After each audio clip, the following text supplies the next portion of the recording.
Hey Violet, how's it going? You got a minute? Mind if I talk to you about something? Nora? Sure, I'm free. What's up? I've been doing some thinking, and it's your mom and dad's 50th wedding anniversary this year, right? I wanted to speak to you about it. You see, we've got a little idea we wanted to pitch to you. Oh, is it? I must have forgotten. Yeah. Anyway, your mom and dad have always been good to me.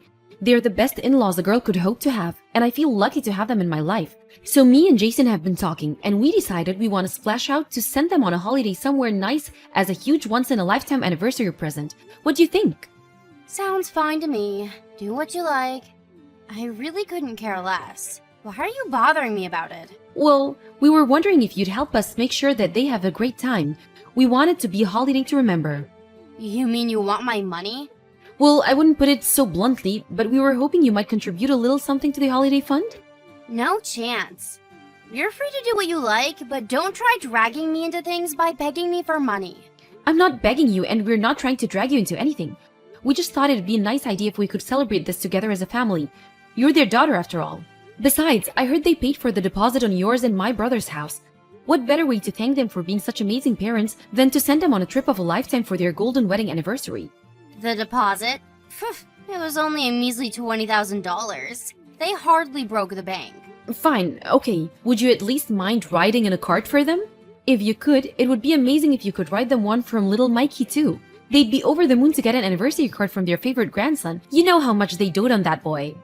If that's all you're asking, then I guess I don't mind riding in a cart. Mikey can write one himself, though. He's 11, you know. Thanks so much, Violet. But let me make one thing clear. You're not getting a cent of my money unless you pry it from my cold, dead hands. Why would you waste money on something like that? You must be mad. Something like that? This is your mom's and dad's golden wedding anniversary we're talking about here. They've been together for 50 years. They've always been so good to you, and we'll never get the chance to do this again. I couldn't care less. What's so special about him being married for a long time? What, do they want a medal? Geez, Violet, they're your parents. Besides, you're always buying luxuries like branded clothes, accessories, and perfumes, right? Would it really hurt so much to part with a little of that money to jet your amazing parents away for the anniversary trip of a lifetime? We're not asking for much. It'd be nothing in comparison to the designer goods you buy. Who the hell do you think you are? You've got some nerve to speak to me like that. If you were trying to piss me off, you've succeeded. Remember when your dad got hospitalized after his car accident? Not only did you not contribute when we all chipped in to pay his medical bills, but you didn't even visit him. In the end, besides your mom, me and Jason were the only ones who were there for him, physically, emotionally, and financially, while you barely lifted a finger. What's the problem with that? Jason's the eldest son. It's the eldest son's job to step in when his parents are in trouble. What did you expect me to do? Give me a break. But you literally did nothing. That's not normal. You couldn't even bring yourself to visit your seriously injured dad in the hospital? No matter which way you spin it, what you did was messed up. Not only that, but you and your husband have way more money than me and Jason. The fact that you were in the best position of all of us to help out and did nothing says it all. Sure, we have a lot of money. My husband's a top executive at a major global company. What of it? What are you saying? That us being rich and successful means that you have a right to our money? That's laughable, pathetic, poor people logic. We are not a charity. Wow, I see. Fine. You know what? Forget it. To be honest, we were pretty certain you wouldn't help us before we even asked. I only messaged you just in case you changed your ways since we last spoke, but I see now that would take a miracle. It's plainly obvious that you're only begging me for money because you have none of your own.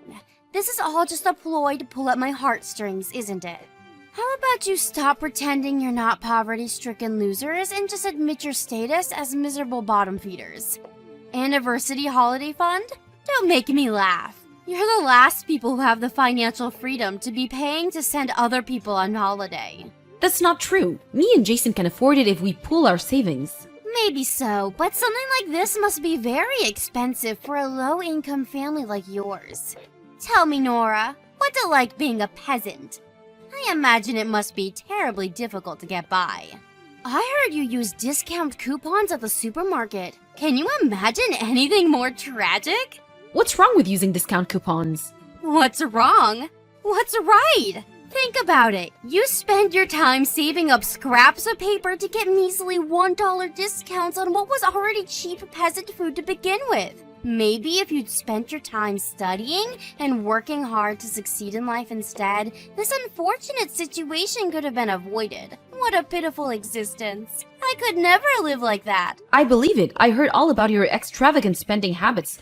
You spend 3 hours at the salon every day, you dine at fancy restaurants like you're a member of the global elite, and you wouldn't be seen dead without your Peepsio Armani clothing and perfumes. How does your husband feel about you wasting his money like that? Does he never say anything? Why would he care about any of that? It's pocket change to him.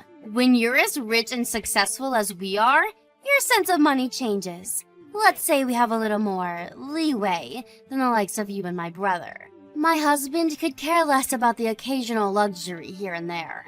I could be wrong here, but something tells me that just because he's away in Seattle on a company transfer doesn't mean he's okay with you blowing his hard-earned money on frivolities. If you're trying to start a fight with me, you're going the right way about it. I suggest you be very careful about what you say next. You always seem to have some kind of whining, niggling complaint every time I come over to see my brother too, don't you? Tell me, Nora, why exactly is it that you don't know how to shut your goddamn mouth? What I spend my money on has absolutely nothing to do with you. Now back off. Jason's sick and tired of your shenanigans too, you know? You're the most selfish, egotistical person either of us ever met. You genuinely think you can do whatever you like as long as it makes you happy, don't you? 'Cause screw the other people and their feelings, right, Violet? Right? I think I finally get it. This is your inferiority complex speaking. The desperate attacks of a jealous brokey. Excuse me? You're jealous of me and my luxurious lifestyle, aren't you? Admit it. I can read you like a book. That's why you come at me out of nowhere, frothing at the mouth like some rabid attack dog. Poor people make me sick. Have you no shame? Do you have no notion of how despicable it is to pester people for money like this? Or do you just not care? I've had enough of this. Your views on the world are too twisted for me to have any kind of meaningful conversation with you.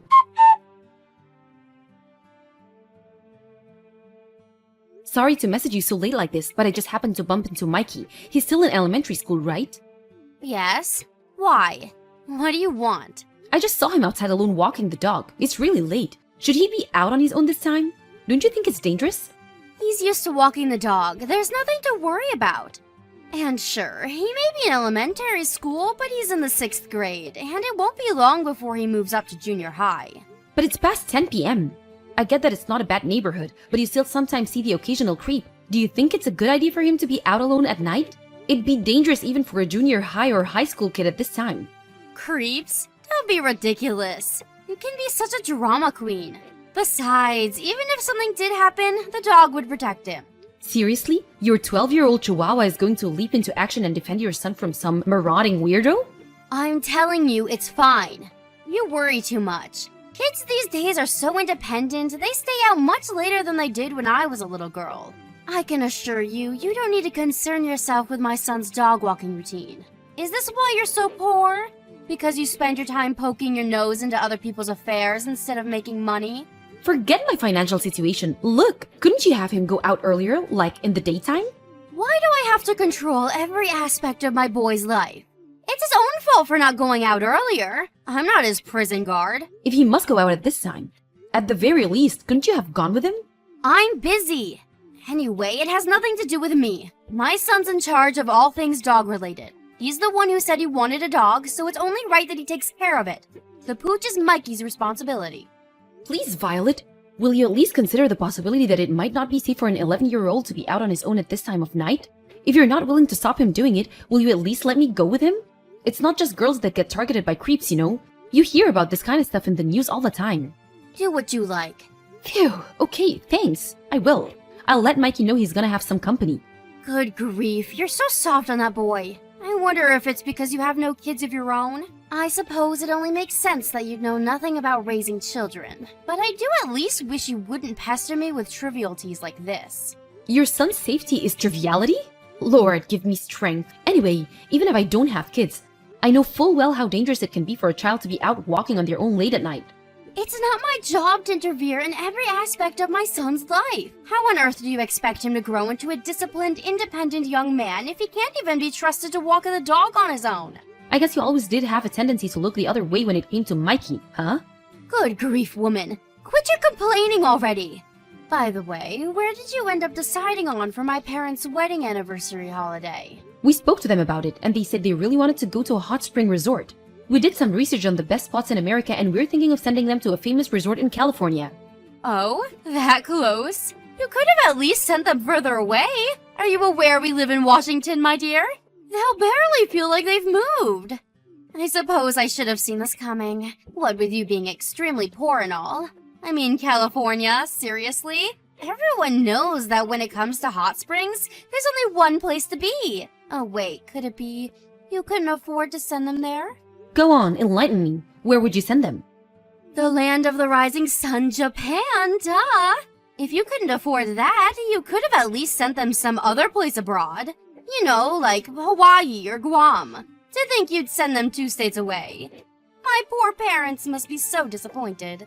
But they said they wanted to go to a hot spring resort. They probably just knew if they said that, you'd send them on a cheap trip to California and not take too much of a hit financially. They were only doing it out of consideration for you.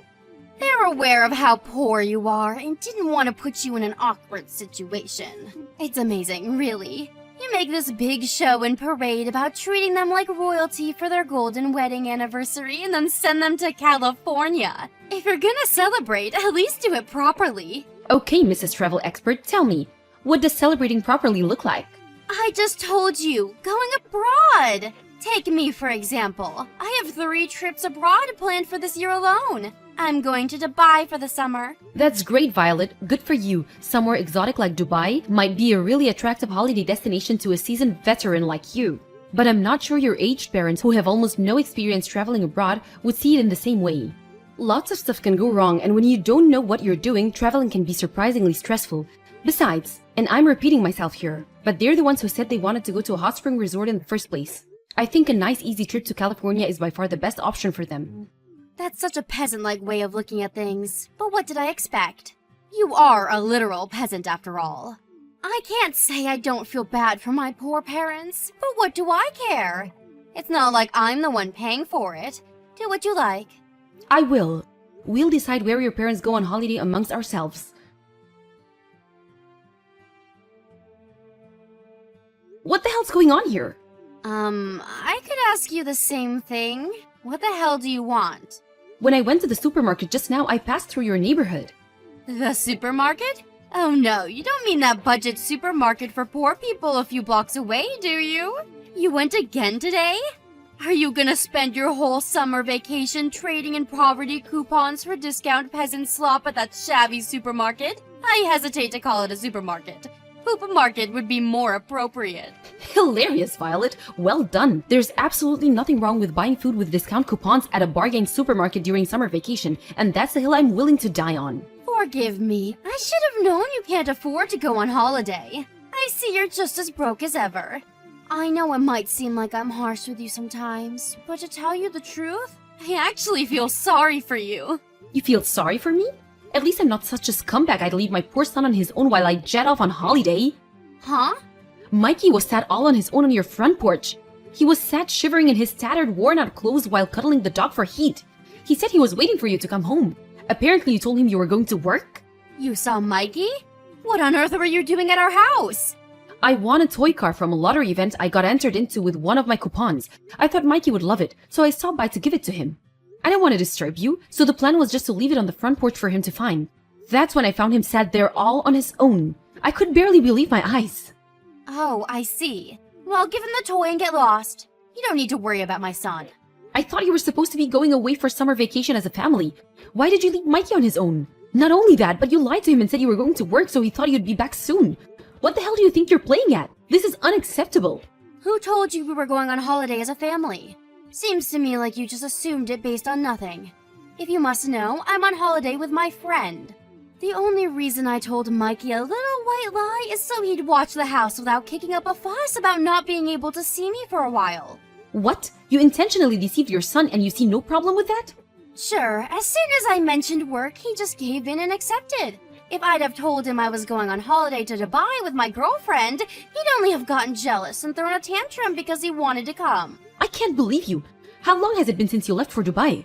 Have you no shame? How could you leave your 11-year-old son on his own like this? Take a chill pill, sweetie. He's more than capable of watching the house on his own at his age. Maybe, just maybe I could understand if you left him for a single day if you had urgent business to attend to. But to leave him on his own while you fly aboard to go on a freaking holiday? Who does that? Does he at least have enough food or money to buy some? He was absolutely starving when I found him. I'm sick of your incessant whining. Would you put a lid on it already? Of course he has everything he needs. What do you take me for? Oh, I don't know. The kind of person who leaves their son on his own to fly halfway across the world to sunbathe with her girlfriend? Besides, I know you're lying. He asked me to look at the inside of the house. It was hard to see anything beyond the mountains of maggot-infested garbage, and I definitely didn't see anything resembling money or edible food. Who do you think you are? How dare you enter my house without my permission? I'm taking Mikey back to our house. The dog too. I'm gonna run him a nice warm bath and cook him some supper. He doesn't look like he's eaten anything in days. Quit sticking your nose into my family's business! You'll do no such thing! I'm not listening to a word you say. I feel so sorry for Mikey. I can barely bring myself to look at him in this state. His clothes are worn out. His face has no color. I've seen healthier looking homeless people. Don't worry about us. Just carry on enjoying your precious holiday. I wouldn't want you getting an uneven tan on my behalf. Goodbye. You better have taken my son back to his home where he belongs.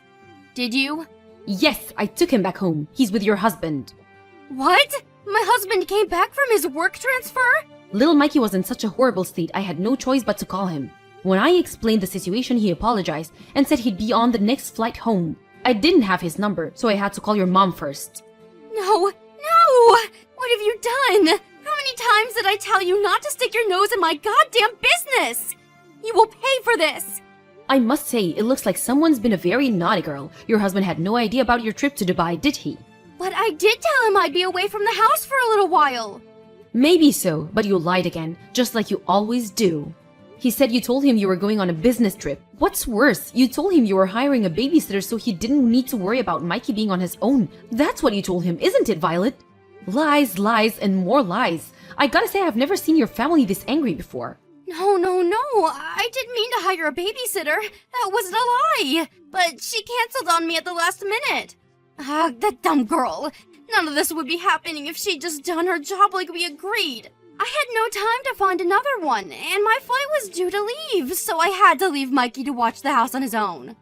You didn't have to take him like that. He's used to watching the house. He would have been fine without your meddling. He was starving, Violet. He said all he had left to eat was some candy that he was rationing because he had no idea when you'd be back. Him shivering on the porch cuddled up to the dog like that was the most heartbreaking thing I've ever seen. How could you do that to your own son? I told you I left him some food. He probably just ate it all on the first day. That's hardly my fault. Really? I wonder if it might have had something to do with you lying that you were going to work. He probably expected you to come back that night. Besides, there's no way you left him enough to cover your entire holiday.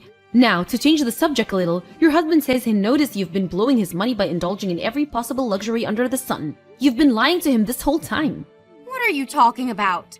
Your wasteful spending habits, obviously. You covered up your husband's rapidly shrinking bank balance with a pack of shameful lies. Repair costs for the roof, money for Mikey's medical bills. Lie after lie after lie, with not so much as a hint about how you were actually spending it on designer goods and fancy restaurants. What was it you said back then? My husband could care less about the occasional luxury here and there? Well, it turns out he could. And what's more, you obviously knew he would.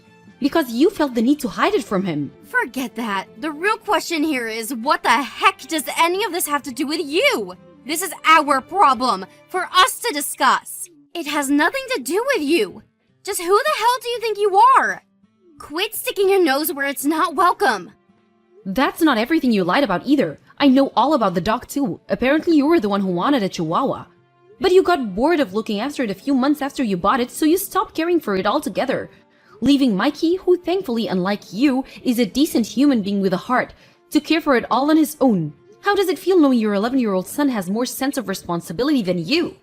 I get it. My brother Jason's probably mad at me, isn't he? I bet this is all coming from him. Admit it, you're just his mouthpiece. Here's what I'm going to do. I'm going to come over and see him as soon as I get back from Dubai, and I'll hear out everything he has to say. Can you please tell him to put a lid on this endless whining for the time being? Jason's far from being the only one who's mad with you. I'm acting your husband's mouthpiece here too. My husband? Mad doesn't do it justice. This goes beyond mere anger. He's absolutely livid. I've never seen him like this. And who can blame him? You've behaved despicably, forced to jump on the next flight home on a moment's notice from his work transfer out of state after finding out his pathological liar of a wife abandoned his son to jet off to Dubai, probably causing all sorts of problems for his company. And if that wasn't bad enough, he then realizes she's been spending his money like it grows on trees behind his back for God knows how long. Is he really that angry? He's so infuriated he looks ready to explode at any moment. He's even saying divorce is on the table. What? Divorce? Isn't that a bit drastic? Why would he go straight to divorce? Surely we can talk this through. I don't know. Jeez, whatever could it be? Maybe it has been something to do with him messaging you every day to ask how Mikey was doing, and you telling him barefaced lies by pretending you were actually with him, and that he was absolutely fine? I don't know, Violet. Do you think it could be that? Maybe? Just maybe? You obviously knew what you were doing was wrong. Otherwise, you wouldn't have lied about it. Wrong! Mikey really was fine! If you think the disheveled, malnourished mess I found shivering in the cold on your front porch was anything resembling fine, I suggest you go and get your eyes checked out right now. Actually, scratch that. You need to see a shrink. 'Cause you've got a screw loose. Your husband's talking about divorcing you and taking you to the court over custody of Mikey, and if we're honest, after what you did, he'll almost definitely win. I think you should start preparing yourself for your inevitable ejection from the premises when you get home. What? He's gonna kick me out of the house now? Isn't this all too much too soon? What happened to reasonable discussion? It went out the window the moment you decided to abandon your 11-year-old son to go on holiday. Let's hope he lets you gather your belongings when you get back. Maybe if he's feeling extra kind, he'll let you camp out in the yard. Look, fine. I admit it. It could be argued that I told my husband a few too many lies. But even still, don't you think going straight from 0 to divorce is a bit drastic? Is he okay with me being homeless? Are you? Could you really sleep at night with me out on the streets? Yes, we're all in agreement. It wouldn't bother us in the slightest. And sure, we'd sleep like babies, thanks. No one here wants to help you. You don't have a single sympathizer in this family. We'd sooner throw our money into a black hole than waste it on a selfish, arrogant narcissist like you. After that, Violet booked the next flight home from Dubai in a frenzied panic and showed up at the house the next day. Apparently, she showed up with a suitcase full of flashy souvenirs in an attempt to win her husband over. But the fact she bought them with his money just made him even angrier, and he refused to let her set foot inside the house. Collapsing into a crumpled mess on the front lawn, she stayed outside the house for several hours crying, screaming, and begging her husband to forgive her. Naturally, he completely ignored all of it, having no intention of forgiving her for as long as she lives. He continued with the divorce proceedings as planned. The two of them went through divorce court, and while I don't know about the finer details of the ruling, I don't know that her husband won full custody of Mikey, and the two of them immediately moved as far away from her as they possibly could. Both Mikey's mood and physical condition improved remarkably with a few days of moving in with his dad, and now he's been bright, energetic, healthy young man, and he always should have been. Mikey wasn't the only one who moved in with his dad. His beloved dog came with him too. He walks him every day without fail. My sister-in-law Violet, on the other hand, who had already been kicked out of her parents' house without a single dollar to her name as a result of her reprehensible behavior, had the gall to show up at mine and her brother's Jason house, begging for money. She got on her knees before us and pleaded, "I need money, please. It doesn't have to be much, please. I'm begging you." My husband, who must have been in an extra kind mood that day, tossed $1 on the ground before her, before saying, "Never come anywhere near me or my family again." Oh, the irony? To think her entire life now rested on $1 after she used to make fun of me for using coupons to get discounts for the same amount at the supermarket. I'm not sure if it was because she suddenly realized how pathetic she was in a rare moment of self-awareness, but in any case, she slowly got up and trudged away, broken and dispirited, her energy and vigor gone. As we watched from behind as she walked out of our lives forever, it was obvious how gaunt and malnourished she'd become. Her confident, self-assured attitude was now nothing but a distant memory. I don't know what happened to her after that, but one thing's for sure, she needed help. There's a satisfying irony in someone who stopped at nothing to avoid helping others suddenly being in dire need of outside support. I hope she realizes what an arrogant, selfish fool she's been, but I'm not holding my breath.